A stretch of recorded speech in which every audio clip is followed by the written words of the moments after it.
Shalom, shalom à tous les enfants de Dieu partout dans le monde. Que la paix, la grâce, la bonté, la bienveillance de notre Dieu vous soit multipliée dans le nom glorieux et puissant de notre Seigneur et Sauveur de gloire, Jésus-Christ. C'est encore une très grande joie, chers frères et sœurs, de pouvoir venir nous présenter aujourd'hui encore au devant de vous, afin de dispenser en fait encore cet enseignement lié sur la cupidité, lié à la cupidité. Donc nous avions déjà fait la cupidité 1, première partie. Donc aujourd'hui, ce sera la cupidité 2, deuxième partie. Pourquoi est-ce que nous partageons sur ce thème? C'est afin que les enfants de Dieu soient à même de pouvoir discerner une personne qui est animée en fait d'un esprit de cupidité. Parce qu'un esprit n'a ni chair ni os, mais un esprit vit dans un corps. Vous voyez, un esprit vit dans un corps. Et quand une personne est animée de cet esprit, on peut le voir par les actes. C'est les actes qui vont poser, qui vont déterminer si cette personne est animée ou si elle n'est pas animée de cet esprit-là. Parce que, je vous le dis toujours, j'ai tendance à dire que les Israélites pouvaient dire que nous sommes libres, nous n'avons jamais été esclaves de personne. Mais Jésus dit, vous êtes libres. Ouais, vous dites que vous êtes libre, vous dites que vous êtes enfant d'Abraham, vous dites que vous êtes libre, mais cela, Abraham ne l'a pas fait. Ouais, c'est-à-dire que eux, bien qu'ils étaient libres, mais ils avaient en eux le désir de pouvoir tuer leur frère, Jésus. Ouais, ils avaient le désir de pouvoir le tuer. Or, Jésus dit que cela, Abraham ne l'a pas fait. Vous comprenez? Donc, nous aussi, qui sommes fils d'Abraham par la foi, quand nous disons fils d'Abraham, c'est parce que nous recevons en fait les promesses d'Abraham par Christ. Oui, parce que Galates chapitre 3 nous dit que, on peut prendre cette écriture, oui, on peut prendre cette écriture, Galates chapitre 3, Galates chapitre 3, bien sûr nous n'avons pas encore commencé, mais j'essaye d'entrer dans le sujet par ce petit verset. Galates chapitre 3, la Bible nous dit, verset 16, or les promesses ont été faites à Abraham et à sa descendance. Il n'est pas dit et aux descendances, comme s'il s'agissait de plusieurs, mais comme à une seule et à ta descendance, c'est-à-dire à Christ. C'est-à-dire que nous sommes bénéficiaires, nous bénéficions en fait des promesses qui ont été faites à Abraham par la foi. Oui, par la foi en Christ. D'où nous devons comprendre que tout fils d'Abraham, ou bien tout fils, tout enfant de Dieu, n'est pas totalement délivré. Quand je dis totalement délivré, c'est-à-dire nous sommes délivrés lorsque nous recevons l'évangile, mais il y a encore des œuvres mortes qui peuvent agir en nous. Mais le but ici, c'est de ne pas encourager une personne à pouvoir... Ici, le but n'est pas de condamner qui que ce soit. Mais ma pensée, bien la pensée qui me monte à cœur, c'est afin que chacun en fait puisse s'examiner. Et s'il y a encore ces manifestations-là en lui, qu'il puisse prier le Seigneur afin que le Seigneur puisse le délivrer en fait de tous ces actes-là de cupidité. Parce que nous avions essayé d'étudier la cupidité et nous avions vu que la cupidité est une idolâtrie. Vous voyez? Autant qu'une personne se prosterne devant un autre Dieu, autant en fait lorsqu'on est cupide, on est aussi idolâtre. Vous voyez? Donc c'est très important de comprendre que lorsque nous sommes animés d'un tel esprit, nous ne pouvons pas nous en glorifier, mais au contraire, nous devons pleurer au devant du Seigneur afin qu'il nous accorde la victoire sur cette œuvre qui est aussi une œuvre liée à la chair. Parce que lorsque nous marchons ainsi, nous marchions d'une manière qui est toute humaine, donc par la chair. Il peut arriver que tu sois livré à ces choses-là, mais si tu entends sa voix, n'endurcis pas ton cœur comme au jour de la révolte. Donc, shalom encore à tous les bien-aimés. Et comme à la coutume, j'invite chacun d'entre vous à prendre vos Bibles. À prendre vos Bibles, c'est très important, afin qu'ensemble, nous puissions nous édifier tout autour de ce thème. Soyez richement et abondamment bénis au nom de Jésus-Christ. Je le répète, notre thème, c'est la cupidité, deuxième partie. Donc, nous commençons d'entrée de jeu à voir la cupidité. Notre texte de base, nous l'avions pris dans le livre, de Colossiens, si je ne m'abuse. de Colossiens, si je ne m'abuse. Allons voir Colossiens.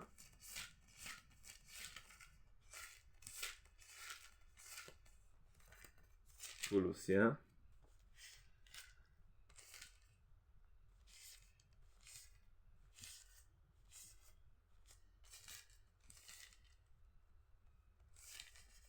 Colossiens, je prends le chapitre...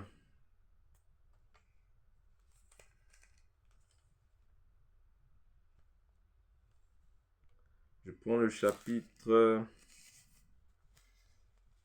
3, je crois que c'est le chapitre 3, à partir du verset... Bon, on peut prendre à partir du verset 1 pour voir tout le contexte. Ça va nous aider, ça va nous permettre aussi d'avancer. Si donc vous êtes ressuscité avec le Christ, cherchez les choses d'en haut, où le Christ est assis à la droite de Dieu. Pensez à ce qui est en haut et non à ce qui est sur la terre. Car vous êtes morts et votre vie est cachée avec le Christ en Dieu. Quand le Christ, votre vie paraîtra, alors vous paraîtrez aussi avec lui dans la gloire. Faites donc mourir votre nature terrestre, l'inconduite, l'impureté, les passions, les mauvais désirs et la cupidité qui est une idolâtrie. Donc ici, l'Écriture nous fait comprendre que la cupidité et l'idolâtrie, c'est la même chose. La cupidité et l'idolâtrie, c'est la même chose. Donc il n'y a pas de différence entre quelqu'un qui aime l'argent, du moins, et quelqu'un qui va se prosterner devant une idole. Il n'y a pas de différence, selon la parole. Mais selon les hommes vont peut-être dire « Oh bon, non, c'est rien, il aime l'argent, c'est pas grave. » Non. Voilà, c'est ça marcher d'une manière toute humaine. C'est-à-dire quand on commence à justifier, quand on commence à appeler le mal bien, le bien mal, changer les ténèbres en lumière. Non. Un enfant de Dieu, c'est celui qui doit toujours prendre parti pour Dieu. Jamais pour les hommes. Parce que ce n'est pas l'homme qui t'a accordé le salut. Ce n'est pas l'homme qui a la capacité ni la possibilité de pouvoir te délivrer de quoi que ce soit. Ce n'est pas l'homme. C'est Dieu seul. Voilà pourquoi si tu as cru, c'est parce que Dieu t'a attiré à lui.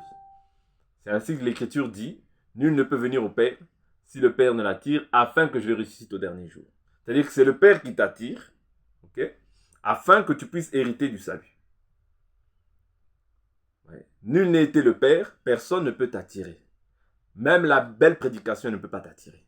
Même le pasteur le plus éloquent de la terre ne peut pas t'attirer. Si ce n'est Dieu qui met en fait ce désir-là dans ton cœur de pouvoir écouter la parole. Voilà pourquoi il faut que nous puissions être impartials dans les choses de Dieu.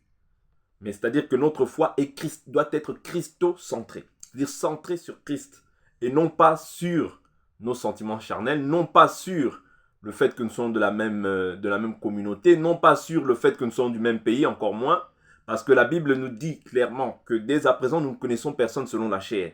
Si nous avons connu Christ selon la chair, aujourd'hui, nous ne le connaissons plus ainsi. Et si aujourd'hui, je ne connais plus Christ selon la chair, je ne peux pas connaître un homme selon la chair en disant que nous sommes de telle contrée, nous sommes de telle communauté. Non, non, non. Ça, c'est le communautarisme et ce n'est pas ce que Dieu veut. Mais ce que Dieu veut, c'est l'unité de la foi. Parce qu'aujourd'hui, beaucoup mélangent communautarisme avec unité de la foi. Ils pensent qu'ils sont dans l'unité de la foi, mais ils ne sont pas dans l'unité de la foi, en réalité. Ils sont dans une unité charnelle. Ils sont dans une forme de mutualité. Cette mutualité-là nous fait penser comme si c'était l'unité de la foi, mais en réalité, ça ne l'est pas. Pourquoi ça ne l'est pas? Parce que lorsque l'autre pêche, tu ne dis rien. Tu ne dis rien, tu te dis, bon, ben, je ne lui dis pas, parce que si je lui dis, je vais être rejeté, je vais être, dénigré, je vais être mal vu, qu'est-ce qu'il va dire? Voilà, c'est le pasteur, voilà, c'est le frère, si je lui dis ça, il va plus me donner l'argent. Non, quand on commence à agir ainsi, on n'est plus dans la volonté de Dieu. Oui, parce que ce n'est pas un péché que de reprendre un frère lorsqu'il fait mal. Ce n'est pas un péché. Paul, bien que Pierre est venu avant lui, mais lorsque Paul l'a repris, lorsqu'il voyait que Pierre agissait mal, Pierre n'a pas commencé à dire, n'a pas commencé à vouloir se justifier comme les gens aujourd'hui se justifient. Se justifier. Non, il a vu qu'il marchait dans cette hypocrisie-là. Il l'a repris. Il a dit, si toi, qui es juif, tu marches à la manière des païens. Pourquoi forces-tu? Ouais, pourquoi les forces-tu à judaïser? Vous comprenez? C'est-à-dire que lorsqu'on enseigne, on pousse, on force quelqu'un aussi à pouvoir manifester la vie de Dieu, le caractère de Christ. Manifester c'est-à-dire les œuvres de Dieu en lui. C'est-à-dire que les œuvres des ténèbres doivent disparaître et que la vie de Christ doit être manifeste. Vous voyez? Donc c'est ça le but pour lequel nous sommes établis. Ce n'est pas pour nous câliner dans le sens du poil, non. C'est-à-dire que chacun d'entre nous, nous puissions ressembler à Christ. Et pour ressembler à Christ, il nous faut traiter notre chair d'un, mais secondement, il nous faut aussi nous aimer. Vous voyez, nous aimer parce que le motif ou le mobile pour lequel je reprends le frère ne doit pas être un motif impur. Si je ressens ça chez les frères, je dois l'appeler avec amour et lui dire frère, ou bien sœur, je ressens en toi, en moi, que tu as un amour exagéré pour l'argent. C'est ça l'amour. L'amour se réjouit de la vérité. C'est-à-dire quand on marche réellement dans l'unité de la foi, on doit apprendre à mettre quand on parle de la foi, on parle de quoi? On parle de l'enseignement, tout simplement. Or, la foi, ça regroupe tout ce qui est écrit dans la loi, dans les psaumes, les prophètes, tout ce qui est, parce que la Bible nous dit, nous avons été édifiés, nous sommes bâtis, nous sommes construits sur le fondement des apôtres et des prophètes. Jésus-Christ étant la pierre de langue. C'est-à-dire que moi, si je considère que cet homme-là, il a la foi comme moi, si je le vois faire des choses qui sont contraires à la foi, je dois l'interpeller. Et la Bible nous dit, ceux qui pêchent, c'est-à-dire ceux qui se livrent à ces désirs-là. Parce qu'il y a manifester le péché, mais il y a se livrer au péché. Ouais. Quand tu te livres au péché et que tu es un ancien, je te reprends devant tout le monde. Je dois te reprendre devant tout le monde parce que la Bible nous dit en Galates chapitre 6, quand quelqu'un pêche, reprends-le avec un esprit de douceur. Ça, c'est autre chose. 1 Timothée 5 aussi, verset 20, je crois, nous dit, ceux qui pêchent, reprends-les devant tous, afin que les autres en aient de la crainte. Ouais, c'est-à-dire, quand les gens se livrent au péché, après un avertissement, un second avertissement, quand les gens se livrent, s'adonnent au péché, tu dois les reprendre devant tous, afin que le reste aussi puisse éprouver de la crainte. Afin que les gens aient une foi saine, pure. Vous voyez, le but de l'évangile, ce n'est pas des motifs qui nous animent, doivent être des motifs purs. Pour que Dieu soit glorifié dans la vie de chacun d'entre nous. Pour qu'on puisse voir Christ manifesté dans la vie de chacun. D'où l'importance de comprendre que quand on reprend une personne qui se livre à la cupidité, c'est réellement par amour. C'est réellement par amour. Pourquoi? Parce qu'en agissant comme ça, il abandonne son premier amour. Ou bien elle abandonne son premier amour. Vous voyez? C'est ça l'importance de comprendre en fait l'unité de la foi. L'unité de la foi ne se construit pas ou bien ne se bâtit pas par rapport au fait que bon, je ne lui dis pas. Parce que si je lui dis, il va s'en aller, il va fuir. Si la personne fuit, ça veut dire qu'elle n'avait pas la foi comme moi. Tout simplement. Mais si la personne demeure, c'est-à-dire que Jésus dit, mes brebis entendent ma voix et elles me suivent. Elles ne suivront pas un étranger. C'est-à-dire, s'il reconnaît en toi un berger, elle te suivra. Parce que souvenez-vous, dans le livre de Jean, plusieurs sont venus, ah Seigneur, les démons nous sont soumis en ton nom. Là, tout le monde était content. Parce qu'il y avait la puissance, parce qu'il y avait les miracles. Mais Jésus dit, l'heure est venue maintenant où quiconque mange, si quiconque ne boit pas et ne mange pas ne mange pas et ne boit pas la chair du Fils de l'homme, il ne peut avoir la vie. Ah, plusieurs se sont retirés et ils sont partis. Mais qu'est-ce que le Seigneur dit aux 12? Il leur dit quoi? Non, s'il vous plaît, ne partez pas. Restez là, s'il vous plaît. J'ai besoin de vous. Vous voyez, sans vous, moi, je ne peux pas. Non. Le Seigneur lui dit quoi aux 12 qui restent? Il dit, et vous, ne voulez-vous pas aussi partir? Vous voyez? Jésus leur dit clairement, et vous, ne voulez-vous pas aussi partir? Mais Pierre, il dit quoi? Non, nous savons que toi, tu as les paroles de la vie. Vous voyez? Nous savons. C'est-à-dire, même si la parole est dure, mais comme cette personne a les paroles de la vie, si cette personne est destinée à rester avec toi, elle restera avec toi parce que tu as les paroles de la vie. Mais si cette personne n'a pas les paroles de la vie, Ouais. Ou bien si cette personne-là est liée à pouvoir s'égarer par rapport à une parole qui est dure, mais que c'est le Seigneur qui met dans la vie de l'homme de Dieu ou de la personne ou bien du frère qui donne, qui annonce cette parole, ben, à ce moment-là, cette personne, si elle part, ce n'est pas parce qu'on a eu un manque d'amour envers elle, mais c'est simplement parce que la parole, il ne la supporte pas. Il faut comprendre la parole dans le contexte dans lequel elle est prêchée. Il ne faut pas annoncer un autre évangile. La cupidité, c'est condamnable. C'est-à-dire que nous, ici, nous avons tendance à condamner le péché, jamais l'individu. Parce que l'individu a toujours la possibilité de pouvoir se repentir et de pouvoir revenir à son bon sens. Et nous croyons que même si c'est un frère et qu'il part, il finira par revenir parce que c'est un frère. C'est un frère. Oui. Parce que l'enfant prodigue, quand il est parti avec les biens, quand il a commencé à pouvoir dissiper ses biens avec les prostituées, mais sa pensée était toujours auprès du Père.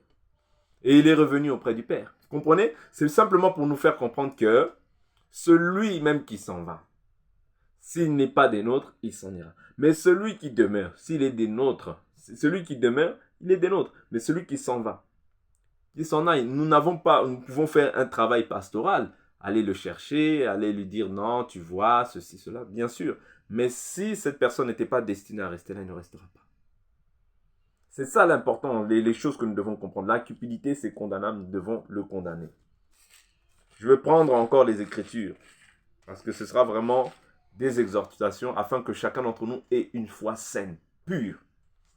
Parce qu'aujourd'hui, ces choses-là sont vues, en fait, dans certains milieux chrétiens, comme si c'était quelque chose de normal. Non, ce n'est pas quelque chose de normal. Et je le répète, comme je l'ai dit au début, la cupidité, c'est un esprit.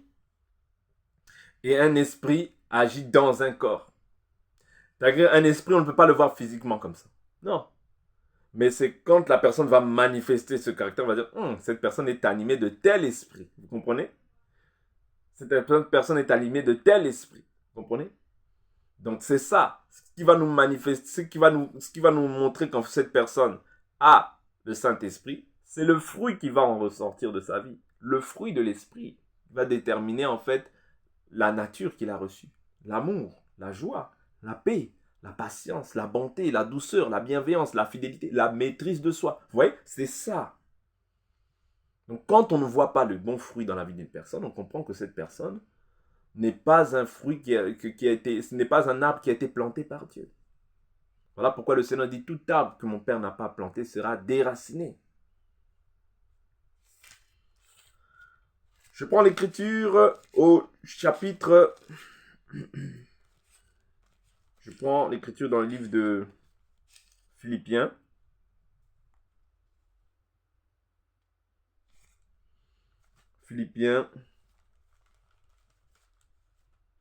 Je prends Philippiens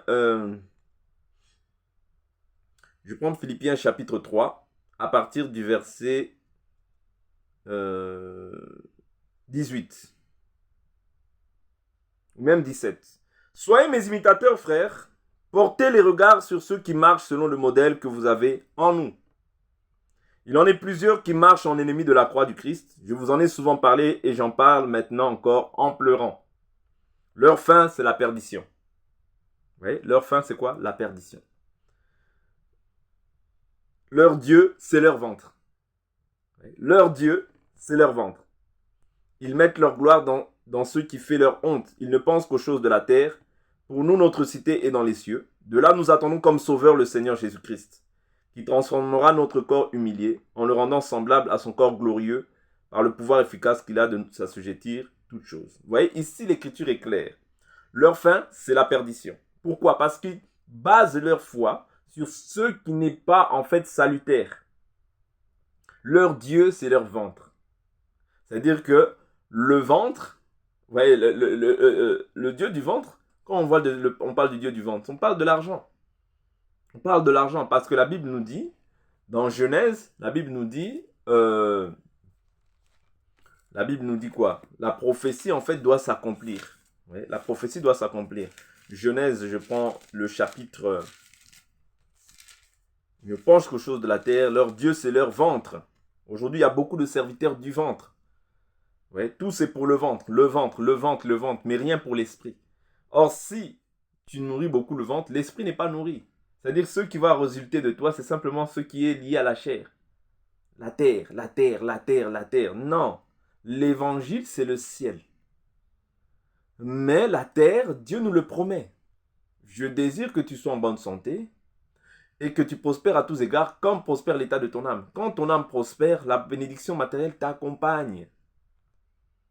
Et Dieu répondra à tes besoins, non à tes convoitises. Mais si Dieu veut t'accorder la prospérité, il te l'accordera aussi.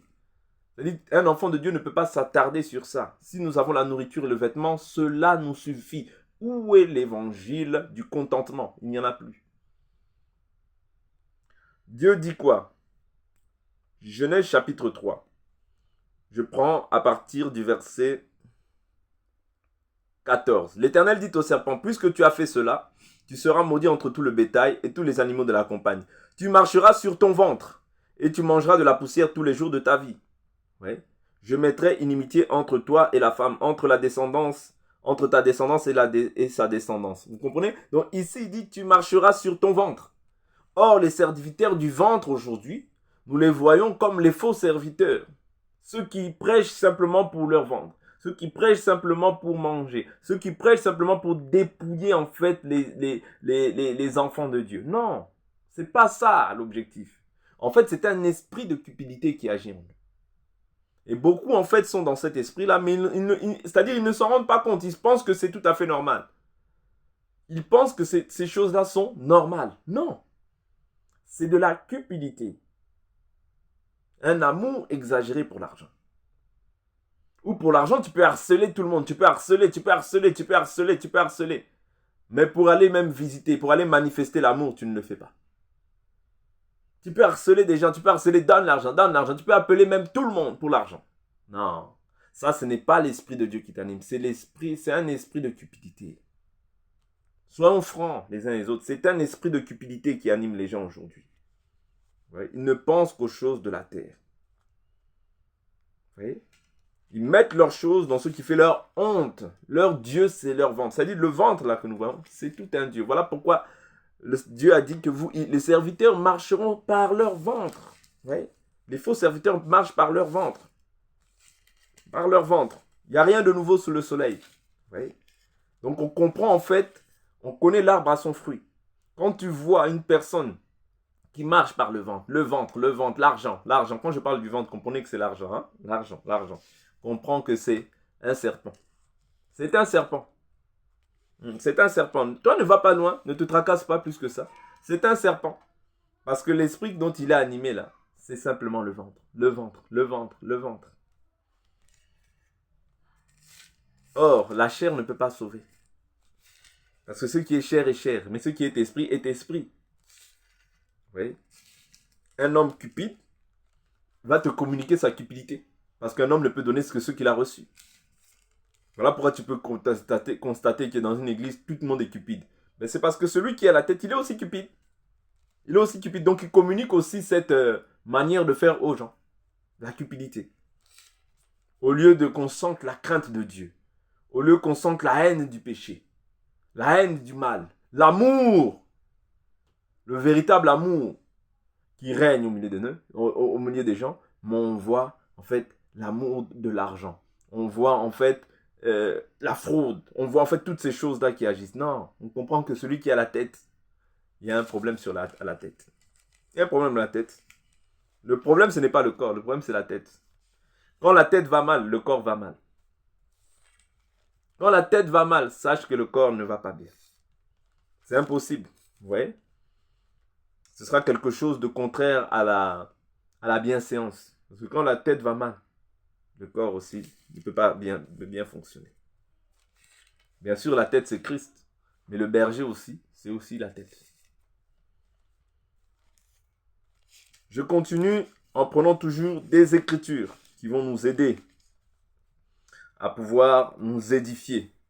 Parce que le but de cette chaîne, ce n'est jamais de pouvoir venir nous parler de nos vies. Mais le but de cette chaîne, c'est toujours pour pouvoir apporter une édification. Parce que nous ne prêchons pas nous-mêmes, c'est le Christ Jésus que nous prêchons. Donc, je prends le livre de Pierre.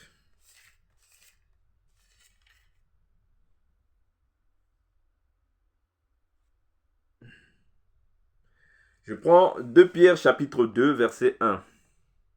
L'Écriture nous dit, « Il y a eu de faux prophètes parmi le peuple. De même, il y a parmi vous de faux docteurs qui introduiront insidieusement des hérédies de perdition et qui, reniant le maître qui les a rachetés, attireront sur eux une perdition soudaine. Beaucoup les suivront. » Oui, beaucoup.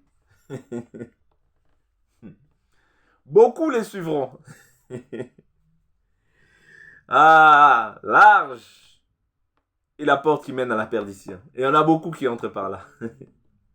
Mais resserré et étroit les chemins qui mènent à la vie. Mais ici, la Bible nous dit qu'il y en a peu qui le trouvent. Voilà pourquoi beaucoup de gens aujourd'hui sont fascinés par les révélations, par toutes ces choses-là. Vous voyez?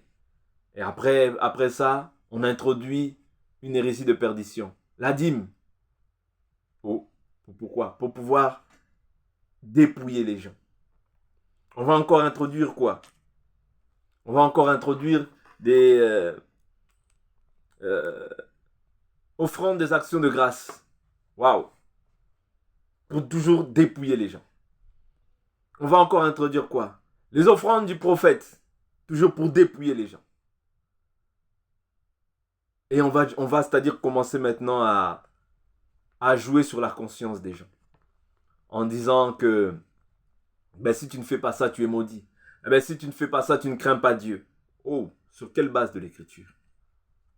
Sur quelle base de l'écriture?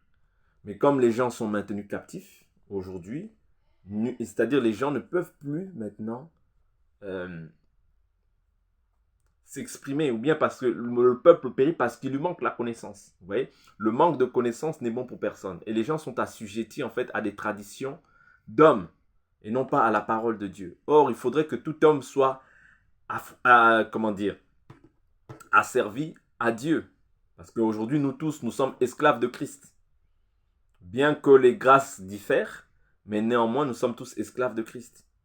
Vous voyez? Donc ici, Pierre nous dit, ils introduiront insidieusement des hérésies de perdition et qui, reniant le maître qui les a rachetés, attireront sur eux une perdition soudaine. Beaucoup les suivront dans leur dérèglement. À cause d'eux, la voie de la vérité sera calomniée. Par cupidité. Toujours, le motif c'est toujours le même. C'est-à-dire, ce qui doit en fait être leur mobile, leur force, c'est toujours la cupidité. Oui, la motivation, c'est toujours la cupidité. Souvent, la cupidité et ce qui s'ensuit, c'est la débauche. Parce que c'est ça que les gens aiment, la cupidité, la débauche. En réalité, ce sont des gens qui ne se sont jamais repentis. Que Dieu ne connaît pas. Beaucoup les suivront dans leur dérèglement. À cause de la voie de la vérité sera calomniée. Vous voyez? Beaucoup de gens aujourd'hui se disent même que, autant même que ces églises-là, c'est toutes les mêmes. Allez, moi, ces choses-là, ça ne m'intéresse pas. C'est à cause de ces personnes-là. C'est-à-dire qu'au lieu de leur témoigner l'amour de Dieu, mais eux, ils imposent d'abord des barèmes. Tu viens, il faut que tu payes le loyer. En plus du loyer, il faut que tu payes encore la dîme. Encore de la dîme, il faut que tu payes maintenant encore les offrandes. Encore les offrandes, il faut que tu payes encore maintenant l'action de grâce. Encore les actions de grâce, il faut que tu payes... faut que tu aides les frères et les sœurs. Parce que si tu n'aides pas les frères et les sœurs, tu n'as pas l'amour. Ok. D'accord. Encore... Oh là là là là là. Mais finalement, où va-t-on? Il y a des choses qui sont bibliques. Je n'en disconviens pas. Aider, c'est l'amour. La Bible nous dit, si tu vois ton frère qui manque de la nourriture de chaque jour, que tu lui fermes ton cœur, l'amour de Dieu, comment pourra-t-on dire que l'amour de Dieu, comment pourra-t-il témoigner de l'amour de Dieu? Je crois que c'est 1 Jean, chapitre 3, verset 17. Si quelqu'un possède les biens du monde, qu'il voit son frère dans le besoin, qu'il lui ferme son cœur, comment l'amour de Dieu demeurera-t-il en lui? Petits enfants n'aiment pas en parole ni avec la langue, mais en action, en vérité. C'est-à-dire qu'il y a des choses qui sont bibliques. Le salaire est biblique. Ouais, le salaire d'un homme de Dieu. Mais cela dépend en fait de ce que l'homme, la personne même veut donner. C'est-à-dire que le salaire aujourd'hui, ce n'est pas un barème, ce n'est pas fixé par rapport au fait que tu puisses donner la dîme. Non, l'ancienne alliance, le salaire était lié à la dîme. Mais au jour d'aujourd'hui, et la dîme était des aliments. Ouais, c'était de la nourriture, c'était toutes ces choses-là. Mais au jour d'aujourd'hui, le salaire n'est plus un barème de 10%. Non, c'est faux. Au jour d'aujourd'hui, le salaire est lié à tout ce que j'aurai dans mon cœur de donner à l'homme de Dieu. Oui. Tout ce que Dieu me mettra à cœur, je lui donne. Parce que Jésus dira dans Luc chapitre, dans le livre de Luc, il dira, tout ce que vous mangerez, tout ce que vous recevrez, prenez-les, c'est votre salaire. C'est-à-dire que le salaire aujourd'hui n'est pas lié à la dîme. Vous comprenez? Donc j'insisterai et je confesserai ces choses-là jusqu'à la fin de mes jours. Donc le salaire n'est pas lié à la dîme. Oui, mais quand on vous impose ces choses-là, on introduit des hérésies de perdition. Ouais, on introduit dans vos vies des hérésies, des doctrines qui sont étrangères. Ouais, des hérésies de perdition. Ok? On veut en fait vous dépouiller par cupidité. C'est-à-dire les gens profitent de votre manque de connaissances pour vous asservir à leur volonté. Ok? Au lieu de vous asservir, au lieu de vous présenter le Christ afin que vous soyez asservis par Christ ainsi que sa parole. Vous voyez, sa parole parce qu'il est la parole. Mais ils veulent vous asservir à des traditions et des philosophies humaines. Vous voyez? Et maintenant, beaucoup de gens se disent, ah ben là-bas, non. Si je vais là-bas, il y a la dîme, il y a toutes ces choses-là. Non. On va me tracasser, on va m'embêter, on va faire ceci, on va faire cela. Vous voyez? Donc, ça devient l'entreprise des hommes. Non. Le Fils de l'homme est apparu pour nous donner la vie. Et il est apparu afin de détruire les œuvres du diable. Vous voyez? Or, si cette œuvre-là n'est pas de Dieu, elle ne subsistera pas. Si cet enseignement-là n'est pas de Dieu, il ne perdurera pas. Même si les gens s'obstinent à vouloir dépouiller les gens, tôt ou tard, la vérité triomphera toujours. Parce que la vérité, c'est Dieu lui-même. La vérité, c'est Dieu, ce n'est pas un homme. Voilà pourquoi attachons-nous à ce qui est écrit. Par cupidité, ils vous exploiteront au moyen de paroles trompeuses. Mais depuis longtemps, leur condamnation est en marche et leur perdition n'est pas en sommeil. Vous voyez? Donc c'est très important de comprendre qu'aujourd'hui, cet esprit de cupidité s'est levé. Beaucoup de gens se lèvent pour attirer les disciples après eux et non pas après Christ. Parce que quand on attire les disciples après nous, on peut leur donner notre doctrine. Mais lorsqu'on attire les disciples après Christ, on leur présente simplement Jésus et eux ils se conforment à cette parole afin que Dieu soit leur partage, afin que Dieu, on leur présente que Dieu est avec eux. Autant qu'il est avec nous, Dieu est avec eux aussi. Vous voyez? Donc c'est ça. Donc aujourd'hui on ne peut pas se présenter à une personne, on ne peut pas se dominer sur les personnes, on ne peut pas abuser en fait de la faiblesse d'une personne. Non, on doit simplement présenter l'amour de Dieu aux personnes afin que les gens puissent se repentir et qu'ils puissent croire en Jésus-Christ comme leur Seigneur et Sauveur. Mais pas user de cupidité, parce que quand tu uses de cupidité entre toi et un païen, il n'y a pas de différence. C'est selon que 1 Corinthiens aussi nous déclare. Selon que 1 Corinthiens nous déclare, c'est ce que nous avions aussi lu la dernière fois par la grâce du Seigneur, dans 1 Corinthiens chapitre 5, verset 9. L'Écriture nous dit, je vous écris dans ma lettre de ne pas avoir de relation avec les débauchés. Ce n'est pas d'une manière absolue, vous voyez, avec les débauchés de ce monde. Parce que dans ce monde-là, si quelqu'un est débauché, ça le regarde, il n'a pas la crainte de Dieu. Pharaon a dit, qui est l'Éternel pour que je lui obéisse? Vous comprenez? Donc, tous ceux qui sont sous l'emprise en fait du diable n'ont pas la crainte de Dieu. Donc, pour moi, en fait, eux, ce n'est pas à eux que ce n'est pas avec ces personnes-là que j'ai un problème. Ceux avec qui j'ai un problème, c'est tous ceux qui, tout en se nommant enfants de Dieu, mais vivent en païen, eux, avec eux. Oui, effectivement, la parole me dit de ne pas m'associer à ce genre de personnes. Ce n'est pas d'une manière absolue, avec les débauchés de ce monde, ou avec les cupides, ou les accapareurs, ou avec les idolâtres. Autrement, vous devriez sortir du monde. Parce que ces choses-là, en fait, dans le monde, tu les trouveras forcément. Vous voyez, même dans ton travail. Or, si tu devrais agir comme ça, ben, tu ne parlerais plus à personne, tu devrais sortir de ce monde. Or, tu es encore dans ce monde, tu travailles encore dans ce monde, tu te nourris encore dans ce monde. Ouais, donc, tu seras amené à pouvoir côtoyer des personnes dans ce monde. Mais maintenant, ce n'est pas avec ceux du dehors qu'on a le problème, c'est ceux du dedans. Maintenant, ce que je vous ai écrit, c'est de ne pas avoir de relation avec quelqu'un qui, tout en se nommant frère, serait débauché. Débauché. Ok? Débauché. Ensuite, ou cupide, ou idolâtre. Ouais.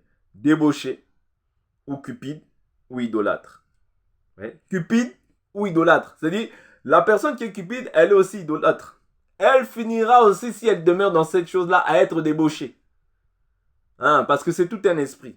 Or, quand l'esprit vient, ouais, il ne vient pas, c'est-à-dire l'esprit va chercher à pouvoir détruire cette personne. Ça, c'est Matthieu 12. Okay? Donc, ou insulteur, ou ivrogne, ou accapareur. Et même de ne pas manger avec un tel homme. Qu'ai-je en effet à juger ceux du dehors? N'est-ce pas de ceux du dedans que vous êtes juges? Ceux du dehors, Dieu les jugera. Expulsez le méchant du milieu de vous. Vous comprenez? Donc, je ne peux pas manger même avec un tel homme. Réellement, dans la vraie parole, si on applique vraiment la parole, dans sa rigueur la plus totale, un homme comme ça, on ne mange même pas avec lui. Oui. Mais, lorsque on interpelle les personnes comme ça, c'est afin qu'ils se repentent. Parce que Dieu ne désire pas la mort du méchant. Et la Bible nous dit, si un juste se détourne de sa justice, tous les actes de justice qu'il aura posés ne lui serviront de rien. Voilà pourquoi nous ne devons pas nous faire des cadeaux. Aujourd'hui, c'est les présents, vous voyez, qui sont en vogue, qui sont à la page. Mais en Christ, nous ne devons pas nous faire des présents. Parce que le fait que nous ne fassions pas de présents nous permet de nous perfectionner. Mais là où il y a les présents, la perfection n'est pas. La perfection n'est pas, c'est le conformisme, c'est les amitiés qui vont régner. Or, ce n'est pas la volonté de Dieu qu'il en soit ainsi parmi nous. Parce que la Bible nous dit que le jugement doit commencer par la maison de Dieu. Est-ce que vous comprenez? Donc la cupidité, c'est tout un esprit auquel nous devons prendre garde parce que ce n'est pas à cela que Dieu nous appelle. Dieu nous appelle à être un en Christ Jésus, oui, mais de bannir tout ce qui est mal, tout ce qui est ténèbres. Or, je dis la cupidité, c'est un esprit. Tu peux voir quelqu'un qui joue par exemple au tiercé, tu peux voir quelqu'un qui joue au millionnaire. En fait, dans sa pensée, il est cupide. Il est cupide. Pourquoi? Parce que le désir de son cœur, c'est simplement de s'enrichir. C'est-à-dire, il pense qu'aux choses de la terre. Non. Un enfant de Dieu ne peut pas jouer au jeu de hasard. Pourquoi toi tu joues au jeu de hasard alors que toi tu vis par la foi? Là, ce n'est plus vivre par la foi. Ce n'est plus vivre par la foi. N'en déplaise aux détracteurs. Hein. Ce n'est plus vivre par la foi. Parce que la foi, c'est ce qui est écrit. Là, on n'a pas vu Pierre, Jean, Jacques aller faire ces choses-là. Pourquoi nous allons aller jouer au jeu de hasard? Oui. En Israël, quand on appelle ça le pour, le sort. Ouais. C'était pour désigner quelqu'un. Quand on voit ça dans quel passage? On voit ça dans le livre de Actes des Apôtres, lorsqu'ils ont voulu désigner un autre apôtre. Ouais. Donc c'est là où on a vu notamment qu'ils ont fait le sort. Ils ont prié Dieu afin que Dieu puisse leur montrer. Ouais. Ils ont prié Dieu afin que Dieu puisse leur montrer. Donc on a aussi des écritures en fait qui peuvent nous faire comprendre en fait le hasard. Mais nous ne vivons pas par le hasard. Nous vivons par la foi. Ouais. Or la foi c'est ce qui est écrit, pas les pensées humaines. C'est très important. Ouais, la Bible nous dit Actes chapitre 1 verset 23. Ils en présentèrent deux, Joseph appelé Barsabas, surnommé Justus, et Matthias. Puis ils prièrent en ces termes: Seigneur, toi qui connais les cœurs de tous, désigne lequel de ces deux tu as choisi, afin qu'il prenne sa place dans ce ministère et cet apostolat que Judas a quitté pour aller à la place qui est la sienne. Ils tirèrent au sort. Ouais, ils tirèrent au sort, et le sort tomba sur Matthias, qui fut associé aux 11 apôtres. Vous voyez, c'est ça le sort. En Israël, on appelle ça le pour, le sort. Vous voyez? Donc, ici, nul n'est question pour nous de pouvoir faire jouer, de pouvoir faire des sorts. Non. Les jeux de hasard ne sont pas, en fait, notre coutume. Ce n'est pas notre coutume. Nous, quand je parle de la coutume, je parle de la coutume des enfants de Dieu. Ce n'est pas notre coutume. je ne peux pas jouer à ces jeux-là. Je ne peux pas jouer à ces jeux-là parce que je suis un enfant de Dieu, je marche par la foi. Et je sais que Dieu, d'une manière ou d'une autre, ouvrira des portes. La Bible nous dit, contentez-vous de vos biens. Je prends cette écriture. Parce qu'on sort petit à petit de l'évangile lorsque les gens, en fait, mettent beaucoup l'accent, en fait, sur ce qui est toujours lié à l'argent. L'argent. Non, on sort de la volonté de Dieu. Je prends Hébreu au chapitre 13, verset 5. Que votre conduite ne soit pas inspirée par l'amour de l'argent. Contentez-vous de vos biens actuels, car Dieu lui-même a dit, je ne te délaisserai pas, ni ne t'abandonnerai. C'est pourquoi nous pouvons dire avec courage, le Seigneur est mon secours, je n'aurai pas de crainte, que peut me faire un homme? Vous voyez? Donc ma conduite, à moi étant un enfant de Dieu, ne doit pas être inspirée par l'amour de l'argent. Non. Dieu sait de quoi tu as besoin. Parce qu'en fait, il y a des besoins, mais pour certains, en fait, ce n'est plus de l'ordre du besoin, mais c'est de l'ordre de la convoitise. C'est-à-dire, tu vois l'autre, et comme Israël, tu te dis, ah, lui, ce ministre, il est béni. C'est le ministre le plus béni. Oh, donc toi, ta bénédiction, elle est liée simplement à ce que tu vois terrestre. Oui. Tu vois simplement, en fait, tout ce qui est lié à la terre. Non. Non. Si Dieu a accordé la bénédiction à l'un, et toi qui t'as accordé de quoi manger, de quoi boire, et de quoi satisfaire certains besoins, pourquoi, en fait, ça devient une forme de concurrence? Et quand c'est ça, ce n'est plus sain. C'est-à-dire, Dieu n'est plus au centre. Ça, c'est les sentiments charnels qui nous animent. Comme Israël, quand il voit les nations qui ont un roi, ah, nous aussi, nous voulons un roi, comme les nations. Mais en cela, Dieu a permis. Mais ce n'était pas la volonté parfaite de Dieu. Dieu leur a donné maintenant un Dieu dans sa colère, c'est-à-dire Saül. Oui. C'est-à-dire Saül. Dieu ne restait pas la volonté parfaite de Dieu, non. Parce que la volonté parfaite de Dieu, c'est que Dieu soit le roi. Oui. Parce que Israël vivait sous la théocratie. Dieu qui règne au milieu du peuple. Mais Israël a voulu un roi comme les nations. Est-ce que vous comprenez? Donc c'est très important de comprendre que d'où viennent toutes ces choses-là en réalité? De ce que notre propre convoitise nous attire et nous séduit. C'est ça que Jacques nous dit. Oui. Vous demandez, mais vous demandez mal afin de satisfaire vos propres convoitises. Dieu ne peut pas satisfaire tes convoitises, Dieu va satisfaire tes besoins. Tes besoins. Aujourd'hui, beaucoup, en fait, transforment les convoitises en besoins. Faire comme si la convoitise, c'est-à-dire veulent faire devenir la convoitise comme un besoin. Non. Si tu as de quoi manger, si tu as de quoi boire, contente-toi de ce que tu as. Dieu ajoutera quand tu en auras réellement besoin. Parce que Dieu, avant même que tu ouvres la bouche, Dieu sait de quoi tu as besoin. Ouais. Ici, je parle vraiment des besoins. D'où tout enfant de Dieu doit être armé de cette pensée. Comme je dis, mon intention ici n'est pas d'accuser quelqu'un, ni de dénigrer quelqu'un. Mais mon intention ici, c'est de ramener le cœur de Dieu, le cœur des enfants de Dieu, à leur bon sens. C'est-à-dire que les enfants de Dieu gardent le bon sens, qu'ils gardent la parole dans sa pureté, qu'ils gardent la parole avec sincérité, qu'ils ne se conforment pas au siècle présent mauvais. La Bible nous dit, soyez transformés par le renouvellement de l'intelligence, afin de discerner quelle est la volonté de Dieu, ce qui est bon, agréable et parfait. C'est-à-dire la volonté de Dieu est parfaite pour toi. Il n'y a pas un enfant que Dieu aime plus qu'un autre. Non. Dieu t'aime autant que celui qui l'a peut-être béni plus. Parce que la Bible nous dit que les riches soient riches en libéralité. Tout le monde ne sera pas riche. Tout le monde ne sera pas forcément riche. Oui, ça c'est une chose aussi qu'on doit dire. Tout le monde ne sera pas forcément riche. Oui. Mais s'il y a des riches, ils doivent être riches en libéralité. Et si toi aussi, tu as de quoi boire et manger, ne sois pas jaloux de celui qui a plus. Celui qui a plus, gloire à Dieu. Glorifie Dieu pour ceux qu'il a. Oui, parce que la Bible nous dit que réjouissez-vous avec ceux qui se réjouissent. Oui, je ne peux pas commencer à grincer des dents parce que lui, il a reçu. Non, s'il a reçu, c'est son tour. Mais toi aussi, ton tour viendra. Et si tu ne reçois pas autant que lui, ne sois pas aigri. Ne sois pas aigri. Glorifie Dieu pour ce que toi tu as. Et avance, fais des projets en fonction de ce que toi tu as. La Bible nous dit, Dans le livre de Romains, prenons le livre de Romains, la Bible nous dit quoi? Dans le livre de Romains, Romains, n'aspirez pas à ce qui est élevé. Je crois que c'est l'écriture qui dit ça. N'aspirez pas à ce qui est élevé. Romains chapitre 12. Je prends le verset...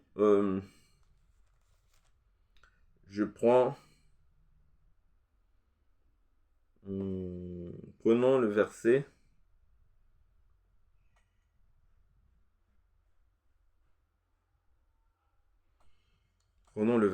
je prends le verset, par amour fraternel ayez de l'affection, par honneur usé de prévenance et de l'empressement.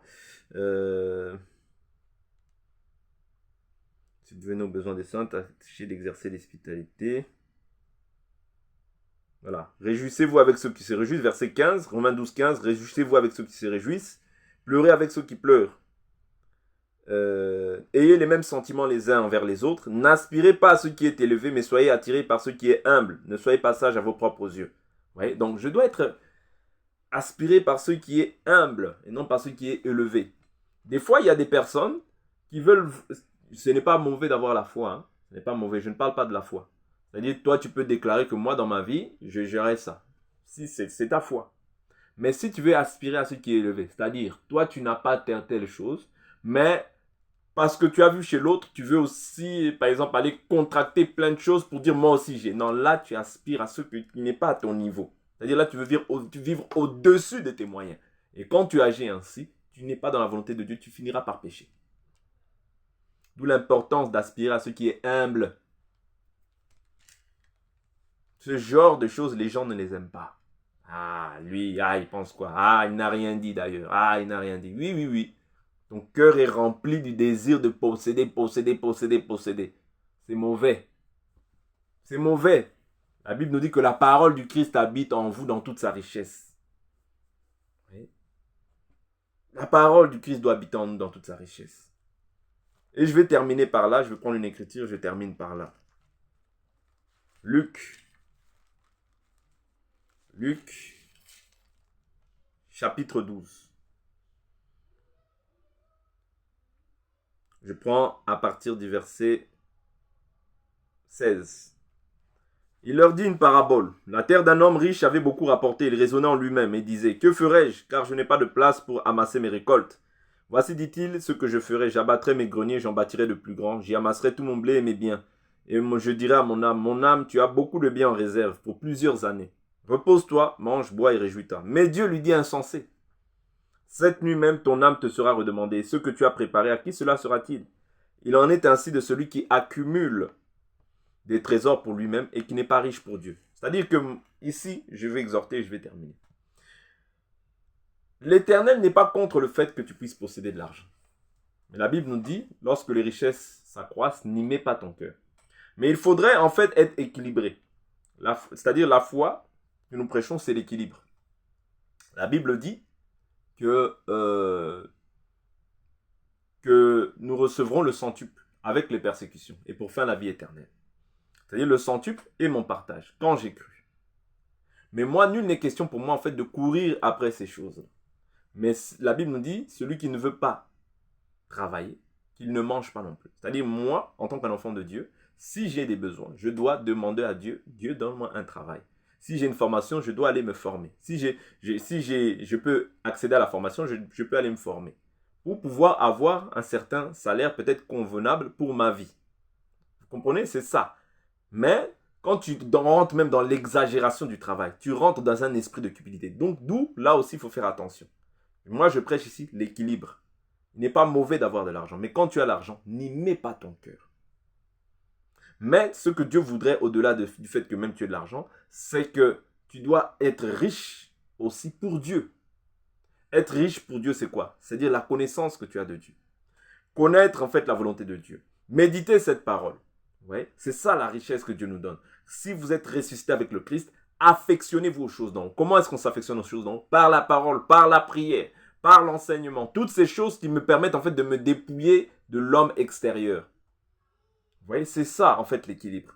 Mais si tu es trop dans l'argent, tu seras moins dans la parole. Si tu es dans un extrême de peut-être la parole, tu vas négliger. Non, ici je ne prêche pas la négligence, je prêche simplement l'équilibre. Mais il faut savoir que quand tu es riche pour Dieu, Dieu aussi pourvoira pour tes besoins matériels. C'est ça que je veux vous prêcher, l'équilibre. Et qu'on ne vous prêche pas un autre évangile, parce qu'il n'y a qu'un seul évangile, il n'y a qu'un seul esprit, il n'y a qu'une seule foi, il n'y a qu'un seul baptême, et il n'y a qu'un seul Dieu, qui est au-dessus de tous, parmi tous et en tous. Or, si on te prêche un autre évangile, tu reçois un autre esprit, et tu vas être asservi aux doctrines des hommes. Donc voilà mon intervention pour ce jour. Donc en tout cas, soyez richement bénis, vous qui auront pris la peine de pouvoir suivre cet enseignement jusqu'à la fin. Donc nous reviendrons encore pour pouvoir établir bien sûr une troisième partie, parce que ça va être vraiment un temps long que nous allons prendre par rapport à cet enseignement, pour que les écailles puissent tomber et que les forteresses soient aussi ébranlées. Donc d'ici là, portez-vous bien, que le Seigneur de gloire, le Seigneur de paix, le Seigneur de toute force, vous comble de ses grâces et qu'il prenne soin de vous au nom puissant et glorieux de notre Seigneur et Sauveur de gloire, Jésus-Christ de Nazareth. Amen. Soyez richement bénis. À la prochaine. Bye bye.